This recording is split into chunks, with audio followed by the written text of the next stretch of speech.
Matai! Makina ko ba?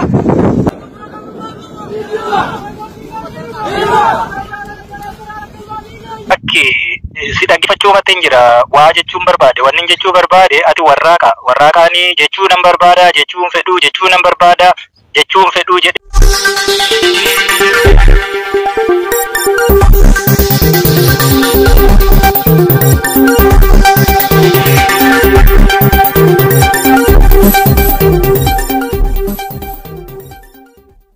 Darbu malaasee jedha. Jedhii mafitadhu haasa'e. Irra murtee akkamittiin nuu gala ree dubbiin. Dubbachuun barbaadaan dubbadhu jetta. Maaltu nuu gala? Nuti si keessa hin jirru. Mataa kee keessa teenye waan ati yaaddu dhaga'uu hin dandeenyu. Dubbadhu. Maaliif dubbachuu sodaata? Dubbachaa ma jirraa nuto. Ani kanan dubbadhu jettee irra dibdee dabarteetu waan dhugaa tokko jiru dhoksuu yaaliin. Dubbadhu. Abaa Ooboo keessatti dubbachuu yakkaa jettee eenyutu dubbatee fannifamee dhabboo maaliif akkas jettaa? Bitaa jaba waraannas keessa jiru. Dubbadhu. Ila fannifamuuni anganachi cala jala kiga wal tata dalta Kenya safa jalqabaatiin godina Harargee lixaa aanaa cirootti maqaa waraana bilisummaa Oromoo waliin hidhata qabdu jedhuun bakkoota ukkaanfamaa jiraachuun dhagahame.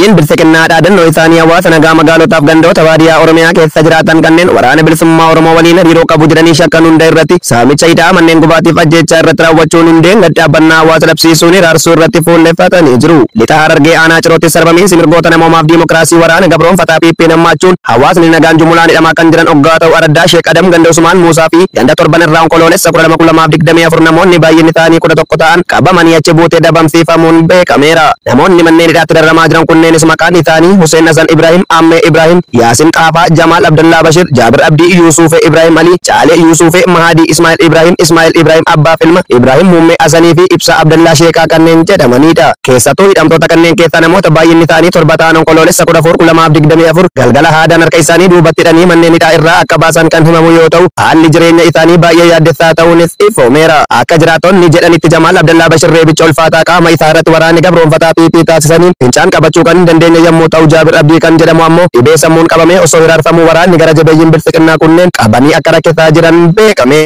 Godina Wallagga lixaa aanaa Baabboo Gambeel keessatti hawaasa nagaa hidhaatti guuruun cimee itti fufe. Impaayera Itoophiyaa jiguuf qarqararra jirtu utubuuf jecham uummata nagaa dararuuf filannoo isaa kan godhatee murni nama nyaataa bilisiqinnaa golee Oromiyaa cufa keessatti uummata nagaa adamsee hidhuuf itti fufee jiraachuun ni beekama. Gaafa onkoloolessa 9/2024 waraana maatiin isaanii dubbisuu dhagnaan ari'anii galchanii jiraachuun ibsameera. Hidhattoonni bilisiqinnaa godina Qellem Wallaggaa keessatti nama nagaa tokko ajjeesan.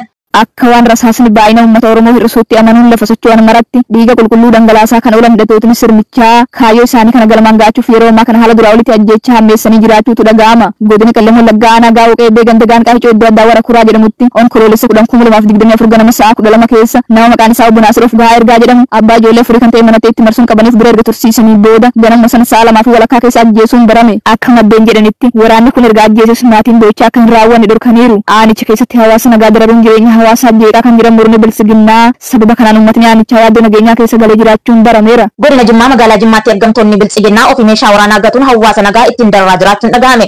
Jaalladhuu dhugaa waan qindeeffatti qabdi. Ergamtoonni bilisiqinnaa dagannoo mataa isaaniin bakka adda addaatti meeshaalee qaban harcaasaa kan deeman walii isaaniitii walitti garagaluun wal nyaachaa kan oolan yoo ta'u hawaasa irrattis dararaa raawwachuu jabeessanii itti fufanii jiru. Haaluma kanaan godina Jimmaa magaalaa Jimmaatti ergamtootni bilisiqinnaa ofii meeshaa waraanaa gatuun hawaasa nagaa dararaa jiraachuun ibsameera. Magaalaa Jimmaa bakka addaa jireen jedhamuun beekamu lafa gabaatti ergamtootni bilisiqinnaa meeshaalee waraanaa boombii harkaa 2 fi kaartaa 3 gatanii sobanii hawaasa yakkuun dararaa jiraachuu maddeen arraata biyyoolessa Oromiyaatti himan. Akka maddeen himanitti meeshaa waraanaa kana ofii gatuun hawaasaan diinni magaalaa seeneera of eeggannoo godhaa jechuun shororkeessaa fi namoota naannoo meeshaan kun itti bade ammoo isintu fuudhee fidaa jechuun dararaa hamaa irraan gahaa jiraachuu dubbatu.